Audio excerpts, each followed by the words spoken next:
Hello friends, मी हर्षास kitchen मॅजिकमध्ये आज आपलं स्वागत आहे। तुम्ही जे स्क्रीनवर दिसत आहे ते ओळखलं का?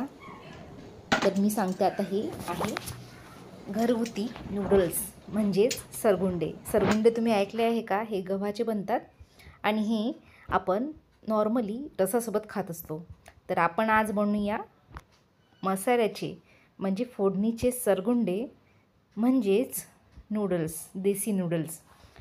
चला तर गॅसवर चढूया कढईमध्ये ठेवायचं, टाकायचं पाणी, त्याच्यामध्ये टाकायचं अर्धा चम्मच मीठ आणि बॉईल आला की सरगुंडे त्याच्यामध्ये आपण उकळून घ्यायचे आणि छान उकळी आली की त्याच्यामध्ये टाकायचं थंड पाणी आणि ते गार करून घ्यायचे।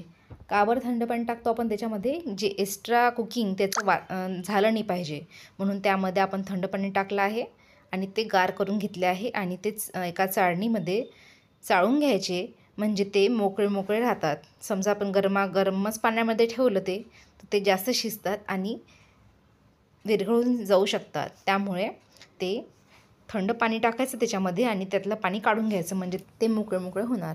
चला तर कढईमध्ये टाकायचं तेल, पूर्ण कढईला पहिले तेल लावून घ्यायचं व्यवस्थित प्रकारे म्हणजे ते नूडल्स आपले चिटकले नाही पाहिजे। सगळ्यात पहिले त्याच्यामध्ये आपण जिरं टाकायचं आणि जिरं चांगलं तडतडलं की त्याच्यामध्ये आपल्याला स्लाइस केलेले कांदे टाकायचे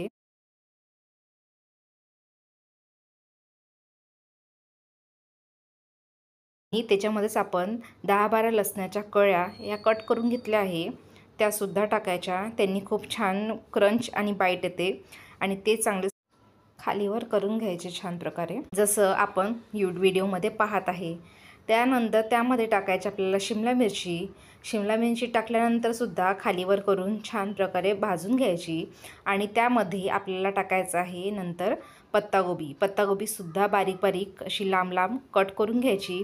पत्तागोबी जास्त शिजून घ्यायची नाही कारण की ते क्रंचीनेस त्याचा छान लागतो, जास्त शिजवायची नाही, 2 सेकंदच त्याला खालीवर करून घ्यायची आणि त्याच्यामध्ये टाकायचा टोमॅटो टाकला की त्याच्यामध्ये आपल्याला 1 चम्मच तिखट टाकायचं, हळद टाकायची, 1 चम्मच मीठ टाकायचं आणि त्याच्यामध्येच आपल्याला टोमॅटो टाकायचं, ते खालीवर करायचं छान प्रकारे आणि व्हिडिओमध्ये दाखवल्याप्रमाणे खालीवर करायचं छान प्रकारे आणि त्याच्यामध्ये आपल्याला थोडं तेल कमी झालं आहे तर त्यामध्ये मी तेलसुद्धा टाकलं आहे, ते व्हिडिओमध्ये तुम्हाला दिसतच आहे।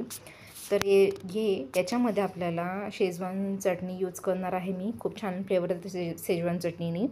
मी याच्यामध्ये किमान 3 चम्मच शेजवान चटणी वापरली आहे, तुम्ही जास्तसुद्धा वापरू शकता आणि खालीवर करून छान प्रकारे मिक्स करून घ्यायची। याच्यामध्येच आपण काळे मिरीची पावडर टाकणार आहे 1 चम्मच, त्यानेसुद्धा छान फ्लेवर येते आणि जे उकडलेले सरगुंडे आहे हे याच्यामध्ये टाकून खालीवर करून किमान 2 सेकंदासाठी ही खालीवर करून शिजवून घ्यायचे आणि याच्यामध्येच आपण मॅजिक मसाल्याची 1 पोळी टाकली आहे। एकदम टेस्टी आणि फ्लेवरफुल बनते असं देसी नूडल्स, तुम्ही नक्की करून पहा। आणि लहान मुलांना नूडल्स वगैरे आवडतात पण ते मैद्याचे असतात, ते हेल्थसाठी चांगले नसतात, त्यामुळे अशा प्रकारची देसी नूडल्स तुम्ही करून पहा घरी, मुलांनासुद्धा आवडेल। आणि आपण याच्यामध्ये टाकणार आहे 1 चम्मच लिंबाचा रस किंवा आपण विनेगरसुद्धा टाकू शकतो 1 चम्मच, त्यांनी छान फ्लेवर होतो त्याला।